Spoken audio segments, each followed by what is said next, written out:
Oh, man. I gotta make another video. But what?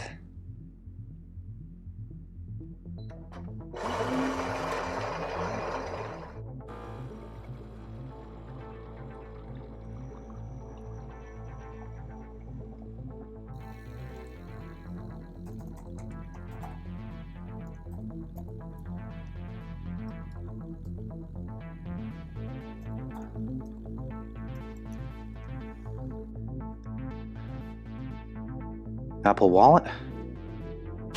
Nah. iPad. Too old. Logitech StreamCam?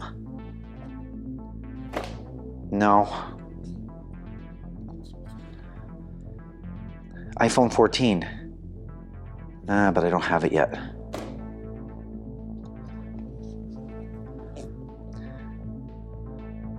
Steel Series? RX5 wireless? I'm just not in the mood.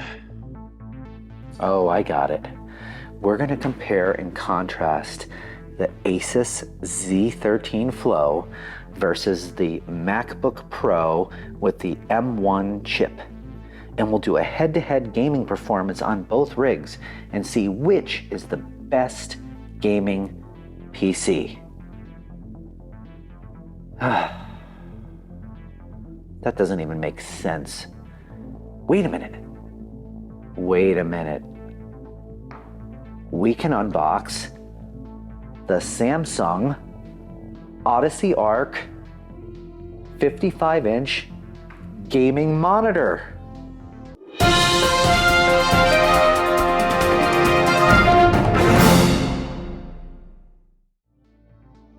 And here is me for scale, but this is a big chungus box.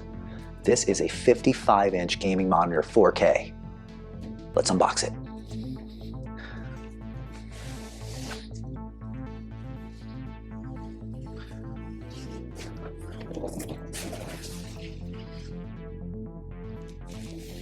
So,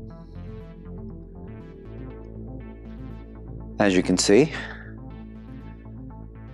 monitor's unboxed, packaged pretty well. Get an installation guide right from the top.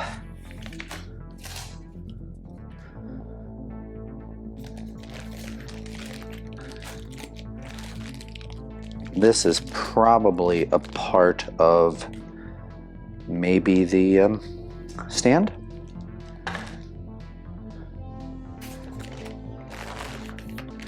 We have some cables and some documentation. And then over here,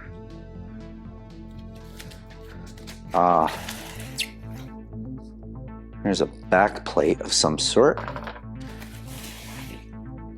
Ooh, this may be, I think this is the wall mount.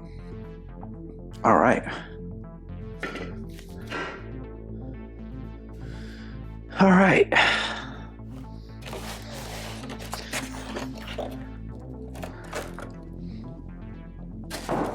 That's a big boy. Okay, here is the other piece. Wow. Whoa. This is the stand. This is heavy. This is really heavy. This whole box weighs about 95 pounds, by the way. Oh. Moron.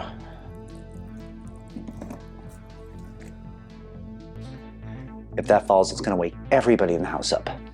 Yeah, so if you look at the instructions, you'll see that you actually need to keep the styrofoam in order to lay this thing down, because I guess you might bust it. And it is a pretty significant curve. It's 1000R, which we can go over later. But as you can see, you're supposed to take the pieces out, leave the top on, and then lay it flat. And then you're supposed to attach the back, one side, then the other side, followed by screwing it all together, and then actually leaning it back up. It's a 2-person lift, it's 88.2 pounds, and you're going to lift it into cockpit mode, which is the monitor standing vertically. That's going to be fun. So, in the bags,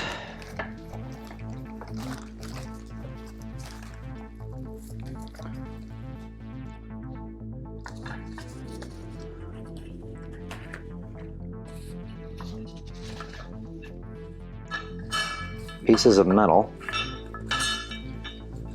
I think these have to do with the wall mount. Ooh boy, that's loud. There's another one in here. This is the wall mount. This is the piece that hooks up to the back of the monitor to attach it to the wall. And in this bag we just opened, we actually have the remote control. We have the power plug. We have an HDMI cable. And then we have the One Connect plug, which is the only wire that connects the box to the actual monitor. And we'll go over that box in a second. Underneath here, the other remote. Okay, you have microphone, different modes, jog dial, home button, up and down arrows maybe for volume, as well as different apps for your TV/monitor. And then one of the coolest pieces of tech is the Samsung Ark dial. Now, this dial is solar powered, comes with a couple button functions, power, probably input, a back button. This is probably the application to bring you to the different apps that are on the device, and a good click wheel for the Ark dial. Pretty cool. And of course, the One Connect box. Now, we talked about this a little before. This is the box that allows all the connections to occur to the monitor. Instead of plugging a billion things into the back of the monitor, one cable, and everything goes into this. Now, original old plasma screen and early flat screen TVs were built the same way. It's interesting that they went back to this, but it's probably because the device needs to be able to twist, and that's really hard if you have about 6 or 7 wires plugged into it. So we will open this bad boy next.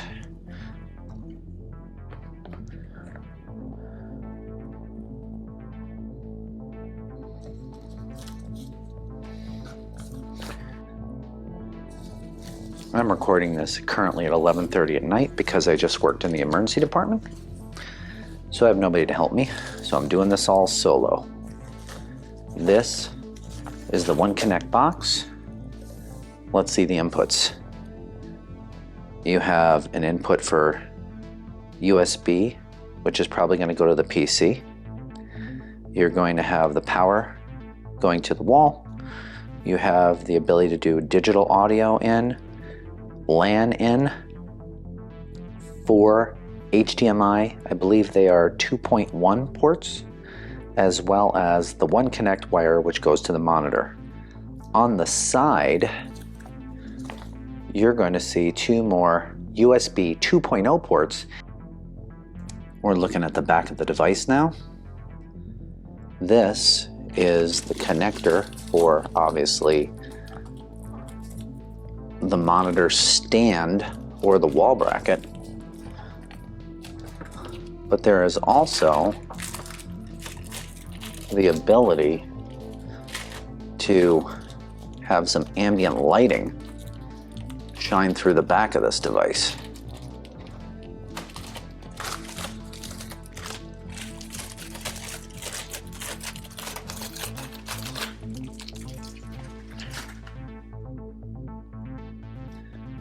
There's the connectors. So in order to actually stand this bad boy up, they're recommending that you always keep this piece. There's the big monitor. This piece will protect the screen if you ever need to lay it down. You should never lay a screen like this down flat on the floor. You can crack it, you can damage it. It's not worth it. Okay, so let's put the top back on so we can put it on its back or on its front.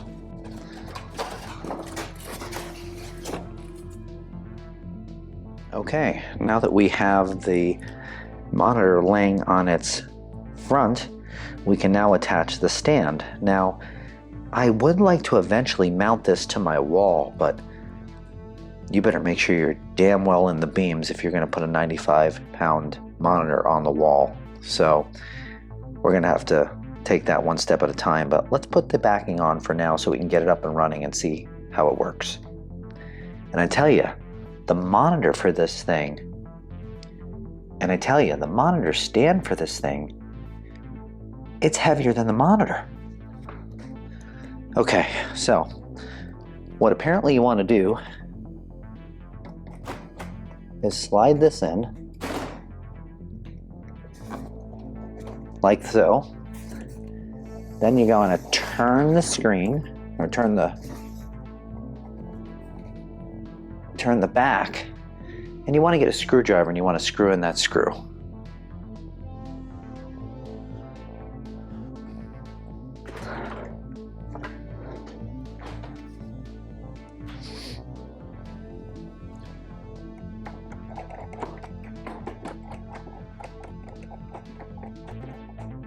Okay.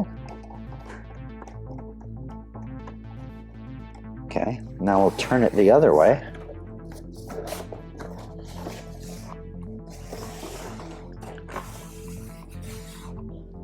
And we'll screw in the other screw.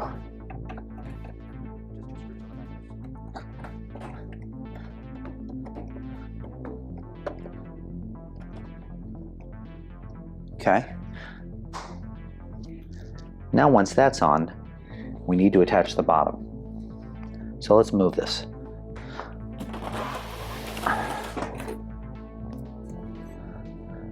The bottom put some warnings on there, like don't tilt the thing over, don't put it on an even table, never grab it by the screen but only by the back of the monitor stand, and I guess don't let little children near the screen for fear of bodily injury.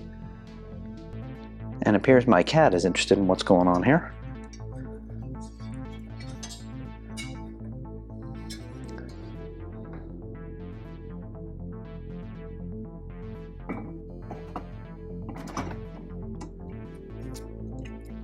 They have tape covering the screws.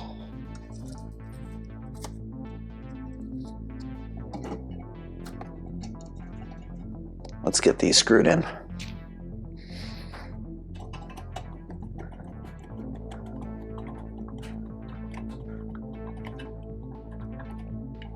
Should have gotten my drill. I mean, you can tell by the build of this, this is heavy duty. These things are really, really heavy, solid metal. I guess if you're manipulating a 100-pound monitor around, what do you expect, right?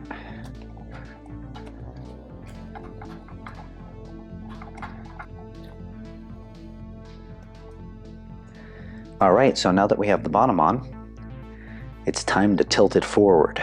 So let's get her done. Now, I can see the potential of this harming the hardwood floor, so I'm going to put a little bit of padding under here so that it doesn't cause as much harm.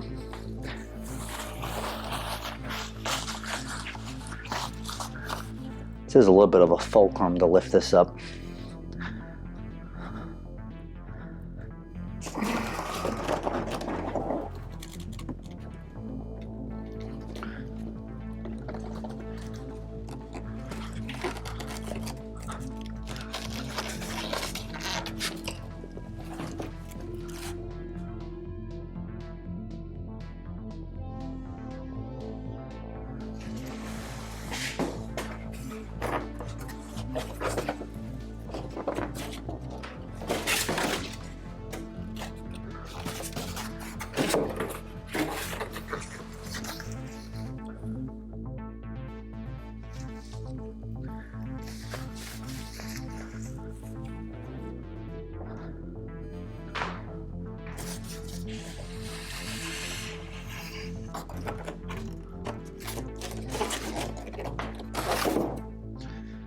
All right, we are up.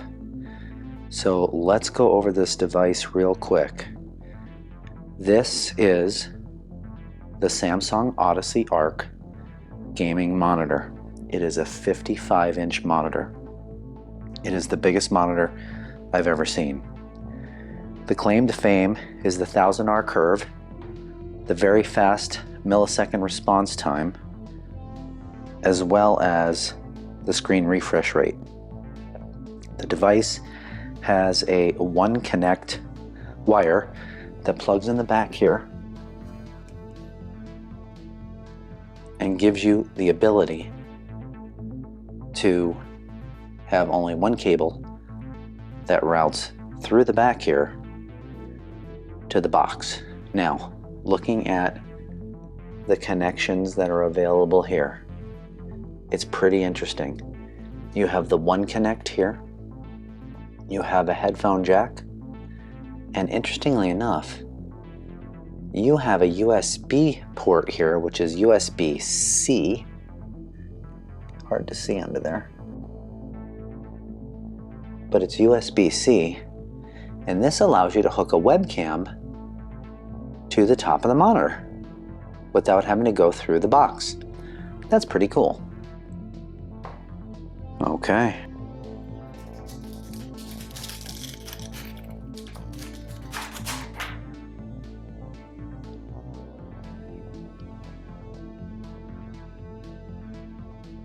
Matte finish.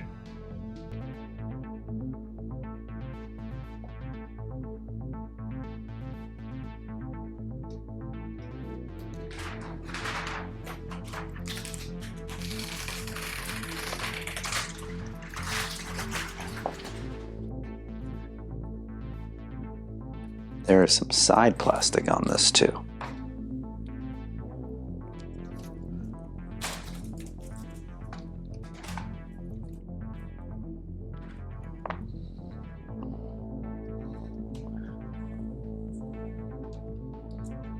We are ready to test. Oh wait, one more thing.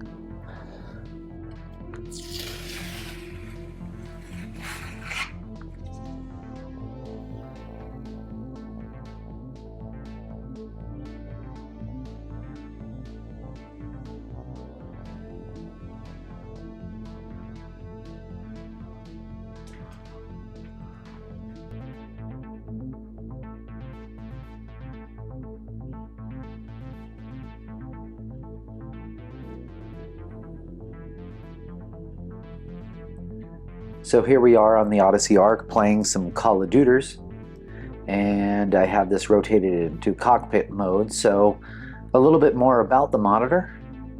It's 55 inches. It's matte display, and not everybody's into that, but I'll tell you, in my office, this really helps. So I'm loving it. Let's rotate her around to regular mode. This is so big, it's hard to even get this in the shot. So the matte display helps me, definitely. It's got a great screen. I mean, the colors are great. It has the quantum LED technology, 165 hertz refresh rate. It has a 1 millisecond GTG response time. That's gray to gray response time. That's the time it takes a pixel to go from gray through its pace back to gray again. It's a 1000R curve, so as you can see, it is very immersive because it just completely wraps around you. It's good and bad because it certainly makes the monitor stick out very far from a wall, and with this stand, it has to be far back from a wall anyway, and we'll talk about that in a minute. But support for AMD FreeSync on this screen as well. It has Dolby Atmos. It creates a sound dome, and I'm going to put air quotes in that because it's gimmicky. But it does have 4 speakers, 1 in each corner, as well as 2 central subwoofers. It does a decent job at trying to do some spatial audio as best as you can from a monitor. But because the monitor is so big, stuff to the right of you actually sounds like it's to the right of you. So it works well in that respect. Has this neural quantum processor, which allows you to do all these interesting things like change the size of the screen, put more than one thing up on the screen at one time. But remember, and I'm sure you may have heard of this already if you've watched other videos on this, the bad thing about this monitor is it only allows one input from the breakout box to be on at a time. So the other quote-unquote windows that you can put on, or other screens that you can put on and share, have to be either a web-based app that Samsung gives you, like a web browser or YouTube, or you will also have the ability to do AirPlay, for example, on a Mac. So you can actually get two desktops on your screen if you want. You can use a plugged-in Mac or PC and then add in a wireless display as well. And although it works, it certainly doesn't make use of the wonderful features of a monitor like this. It is a little bit laggy. The graphics aren't as sharp. It's wireless, so it's not as good. So you can do it, but not to a point where you would probably be pleased with it. So the breakout box does have 4 2.1 HDMI inputs, and that's pretty cool. But if you are a Mac user, and this is one of the most important things to take away from this video, if you're a Mac user and you want to use this monitor, you are not going to be able to run this in anything but 60 Hertz. Remember that now, because you are paying a lot of money, $3,500, so that you can run this monitor at 60 Hertz. Because even if you do a fancy cable from Amazon, where you try to change a DisplayPort cable over to HDMI, the bottom line is if you plug this into HDMI, it's going to be 60 Hertz. It's all over the different web forums about this, not with this monitor, but just trying to use HDMI 2.1 on a Mac. It's apparently a software limitation right now, and I don't see Ventura changing that anytime soon, as far as what I've been reading, so you're stuck. And for me, that's a deal breaker. So this thing's going back to the store, because as much as I'd like to have this behemoth of a monitor, it has too many faults for me to justify the price. So obviously, as I just said, the 60 Hertz Mac is the first of a couple of problems I have with this monitor. Alright, so the next issue I have with the monitor is the software. And the software can be very, very buggy. I'm going to run through some of the basic functions of the monitor, and I don't think I'll be able to reproduce the problem, because when I'm trying to show the problems, it will probably never occur, but I'll talk about what the issue is. So right now we're in Call of Duty. If we hit the home button, we're going to go to the gaming section of the monitor. It's set up pretty well, I have to admit. It gives you the ability to connect to a lot of streaming gaming services, like through Xbox or through Stadia or GeForce Now. It allows you to actually pair a controller to the monitor itself to play these games, so you don't even need a console or a PC to do this. Very interesting. I think that's done very, very well. There is a side menu if you go all the way to the left, and what else this software does, the operating system rather, does, is it allows you to actually connect a web-based workspace. So if you subscribe to Office 365 or Microsoft 365, you can basically log in and get access to the web versions of Word, Excel, PowerPoint, and Outlook. So that's a really nice feature as well. No PC needed. Through this area, you also get the connectivity of putting a Mac straight through, or a PC straight through to the monitor via a wireless connection. So this is what we talked about before about getting a Mac on your screen and a PC at the same time. You can basically do a wireless version. You can stream the display to this monitor. Again, not highest quality, a little bit laggy, not something you won't be happy with, I think, by running it on a you know, $3,500 166 hertz monitor, but hey, you could use it in a pinch and it will work. There are also ambient pictures and, interestingly enough, NFTs that you can purchase. You can play different scenes, and this kind of reminds me of when your Apple TV is currently hibernating, and you know, the kind of the screensaver that Apple has. It's kind of very reminiscent of that. So that exists as well. And finally, if you go all the way down to media, this is how you get access to all the interesting streaming services that you also don't need any device hooked up to the TV to get. So basically, it's your Netflix, it's your HBO Max, it's YouTube, Apple TV, Hulu, etc. And they're all connected. And even Samsung TV Plus has an amazing amount of choices of TV that you can watch. There's definitely a ton of stuff to do and see by hooking up all your different accounts to the Samsung monitor. And of course, also down here, you have your means of selecting your connected devices and doing these multi-view displays where you can pick something like your PC plus YouTube on a side-by-side. Takes a minute.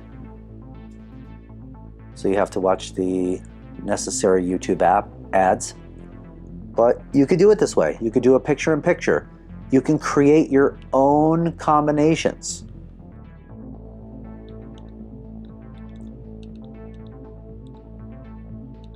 You can save the name of your display. And if you want to create a new one, you can go all the way to the right, make your own.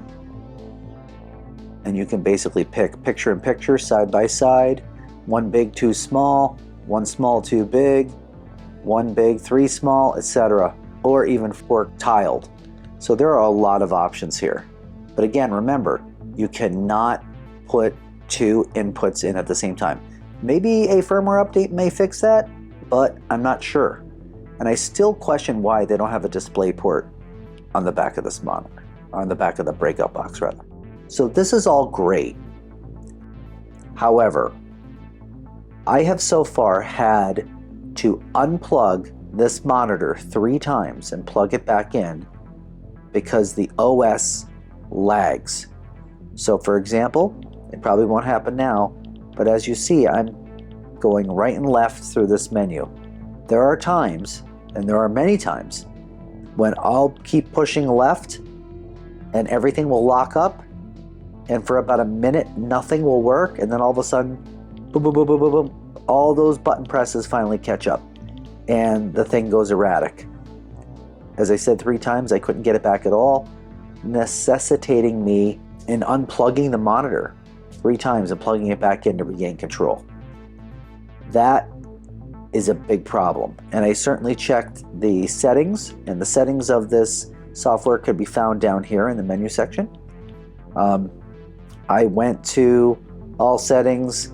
I looked for a software update, but there was none. Unless they got one now, but let's see. No new updates. So this is the software as it exists. So buggy software, that's number 2. Number 3, it's just too big for my desk. Even though I have a decent sized desk, I'd like to say I have a decent sized desk. It's a big L-shaped desk, goes all the way around. It's all in pieces right now, but it's a big desk.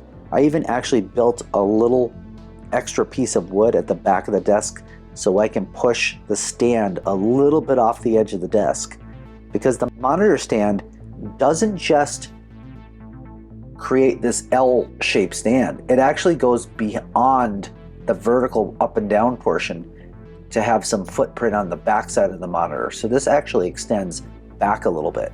I don't know if you can see it, but if you look around the side, the monitor does go back. And that's great because obviously you don't want it to tip over. But the amount of space or footprint that this thing takes up is enormous. And it just feels like it's right on top of me. So, in essence, this is a fantastic gaming monitor. It has beautiful colors. It's very, very responsive. It's interesting because you can use these web apps. You can put an internet browser above your game, or let's say your Office 365 application email above your game. And you can multitask. That's great. So, in essence, what are the pros? Pros are gorgeous screen, super responsive, and interesting. I mean, being able to tile different applications, change sizes on the fly, having the 2 different remotes that come with the monitor, all super interesting things that you can do with it.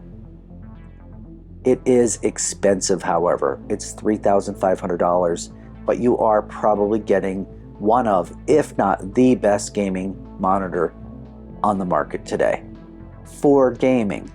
However, if you have a Mac and you want to run 4K, 60 Hertz. Not going to get around it right now. Not until Apple changes their software. At least that's my understanding. Next, the software is buggy. I shouldn't be paying $3,500 to have to unplug a monitor once or twice a day in order to gain control back of the internal operating system. That's no bueno. Number 3, it's huge. Make sure you have the desk space as well as the distance to run this thing comfortably. Otherwise, you may be hurting your neck by looking up so often to be able to see what's going on.